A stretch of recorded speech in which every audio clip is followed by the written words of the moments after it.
CJ Guido Pagyo. I'm 34 years old. I am from Magalang, Pampanga. My business name is GGK, stands for Guido's Garage Kitchen.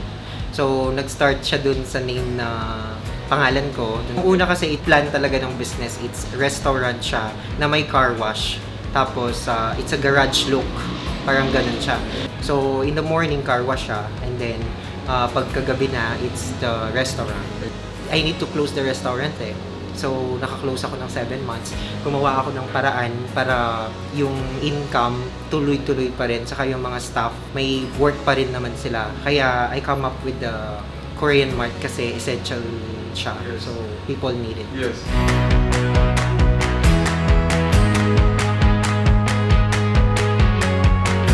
Nung pandemic na yun, marami tayong naranasan na pagsubok, lalo na tayong lahat, di ba? Almost everyone nakaranas ng pagsubok. Number one, yung mga staff na walang trabaho, hindi nakakapag-work, yun talaga yung malaking problema ko. Pangalawa na lang yung mga kailangang bayarin and everything. So, doon ako nagsimula na tumayo, sabi ko sa sarili ko, hindi ako pwedeng ganito, kain, tulog, tsaka manood lang ng Netflix. So, tumayo ako, naganap ako ng paraan, ginawa ko, ito nga, inumpisahan ko tong Korean Mart or GGK Asian Food Mart. Nag-boom naman siya in 1 month. Buti, kinontakan ako ng BPI that time. Inofferan ako ng loan. And sabi ko, parang, I need this. After nga no, nag-decide ako and then, with the help of BPI, na-approvean naman yung loan ng Very Easy. Na-approvean naman siya and then, doon ako nag-come up na magtayo ng isang branch sa Magalang. And then, nag-click naman yung Magalang, nagtayo ako dyan sa Pandan. Ayun, nagsunod-sunod na and then, nakikita sa Facebook ng mga friends, yung mga regular customers, nag-start na silang nag-ask about franchising. Yung Korean Mart natin, yung GGK Asian Food Mart, we have 6 branch na. We have in Magalang, Mabalacat, and Angeles 3. Tulong ng BPI, napakahalaga sa akin. Kasi hindi lang dun sa Korean Mart ako natulungan eh. If magtayo ako ng Korean Mart ng isa pa, umiikot na yung pera. So, nakakaipon na rin. Hanggang doon sa yung na-loan ko sa kanila, napagawa ko pa yung rooftop ko dito sa may restaurant ko. Kaya, I'm very happy talaga. Kahit na nag-suffer tayong lahat dun sa pandemic, with the help of BPI, nakapag-recover ako. Especially my staff, yung mga walang trabaho, nawalan ng trabaho. Nalagay ko sila sa iba-ibang mga store. Yun yung pinakamagandang nangyari doon sa loob ng pandemic. My name is CJ Guido Pagyo, dating OFW, ngayon entrepreneur, naghanap ng tulong, nakabangon, ngayon tumutulong.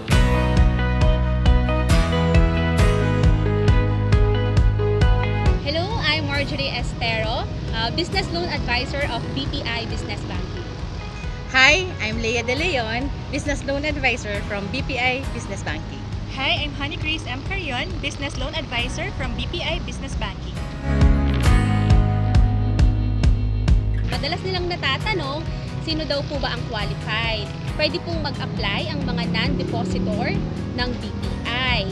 Tapos po, with regards to the business tenure naman po, so at least 3 years in operations, profitable operations po. So what if less than 3 years po tayo? So pwede pa rin po, subject for evaluation naman po lahat. And when it comes to age naman po, at least 21 years old, but no more than 70 years old upon the maturity of the loan. Pero meron pa rin naman exemption. Okay? So, kunwari, senior citizen na po, nasa 70 na, pwede pa rin naman po as long as meron tayong co-borrower. And of course, he or she must have a good credit standing. For the requirements, we have 2 kinds of loan. We have with collateral and non-collateral. So let's go first for the non-collateral loan. For the non-collateral loan for the sole proprietor, our requirements would be DTI certificate, government ID of the borrower if married, government ID of the spouse, business permit, and recent 3 months bank statement. For the corporation and partnership, the requirements would be SEC registration, business permit, articles of incorporation, bylaws, latest general information sheet, government IDs of the authorized signatories, and recent 3 months bank statement. For the with collateral loan, if you would like to use it to construct a commercial property or you would like to enjoy longer term, in addition to the said requirements would be copy of title, tax declaration, tax receipt, and tax clearances. Additional requirements might be requested along the process. So, paano po ba mag-apply ng business loan? Madali lang po. Meron po kaming ipa-flash na QR code. Isa-scan po natin yun at i-fill up.